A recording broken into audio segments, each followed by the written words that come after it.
Hello, AP Chemistry students. This is Mrs. Altman. We are in video number 12, Bonding and Orbital Approach, Part 1.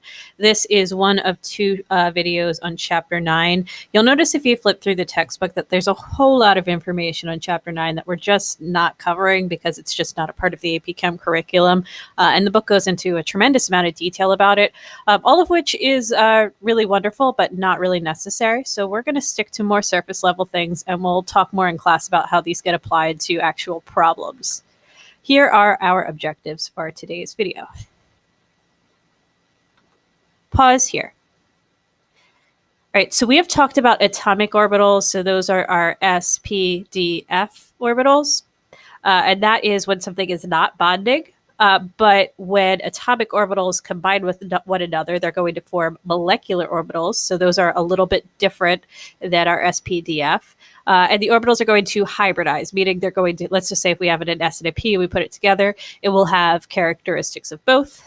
And the number of areas of electron density for the purposes of this class will always determine the hybridization.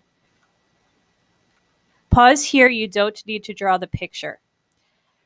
So if we have four areas of electron density, so that could be 4 bonds, 0 lone pairs, 3 bonds, 1 lone pair, 2 bonds, 2 lone pairs, anything that's tetrahedral, it has 4 hybrid orbitals, and they're going to be called sp3.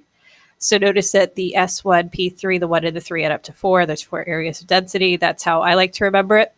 This is going to have more P character than S character. The picture that I have there is just so that you have seen it. It's not something that typically pops up in questions on the AP exam, nor on the types of things that I would be picking to put on tests, but I just wanted you to have seen it. Pause here. So if you have 3 areas of electron density, so that is anything that is trigonal planar, that is going to be sp2 hybridized. So the 1 from the S and the 2 from the P adds up to 3.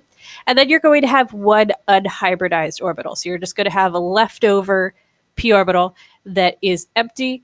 And what it even means to exist is sort of debatable. But it just know that it does exist. Pause here. So when we have 2 areas of electron density, and so that will be called sp hybridization. This one has the most S character out of the 3 hybridizations that we've talked about. This is anything that is linear. Your textbook goes into other sorts of hybridizations. We are not going to be covering that in this class. It's even highly debated amongst the scientific community whether or not that is something that should be taught. So if you'd like to read about it, that's great, but it's not going to be a part of our curriculum. Pause here, you don't need to draw the picture. All right, so that O with the circle, that's a sigma, S-I-G-M-A, and then I'm sure you're familiar with pi. So sigma starts with the letter S in English, and pi starts with the letter P in English, and that is not a coincidence. So typically you think of sigma as overlap of S orbitals if we're not considering hybrids, and pi as overlap of P orbitals. So anything that's a single bond is going to be a sigma bond. And then anything that is double or triple, so on and so forth, we're not really going to see higher than triple now, contains 1 sigma bond, and then all of anything else that's left over is a pi bond. So for example, if you have a double bond, it has 1 sigma and 1 pi, or if you have a triple bond, it has 1 sigma and 2 pi. If you, for whatever reason, had a quadruple bond, it would be 1 sigma and 3 pi. Now let's get to how we actually apply this, because this probably looks really confusing, but the actual problems that you're asked on this are pretty straightforward. Pause here. All right, I'll work through that.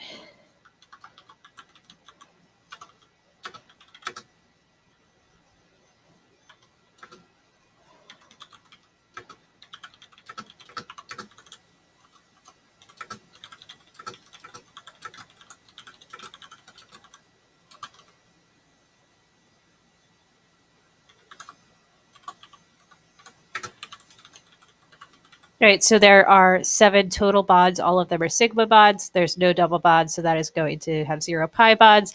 And then because both of the carbons have 4 areas of electron density, they are sp3 hybridized.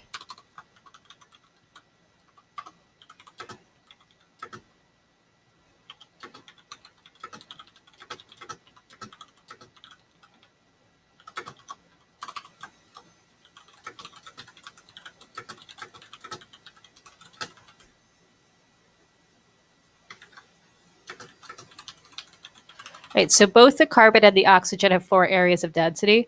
So I am assuming that that oxygen has 2 lone pairs because it doesn't have any charge there, and the only way for its formal charge to be 0 would be to have 2 lone pairs.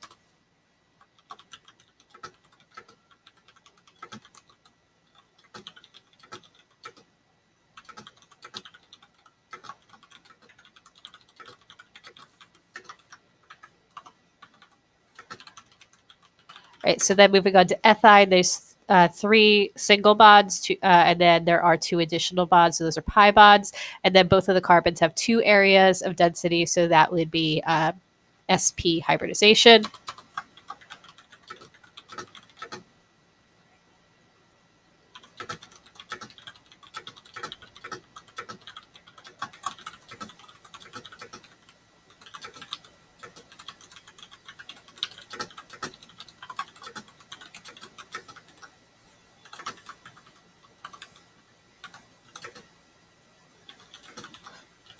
Right, so I've got 7 sigma bonds and then 1 pi bond coming from the CO double bond.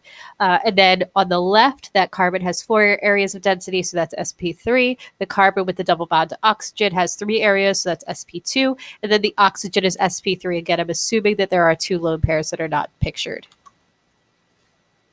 Okay, and here are the additional practice problems. I know it says only one, but that's like an A through H type problem. Thank you so much for watching and have a great night.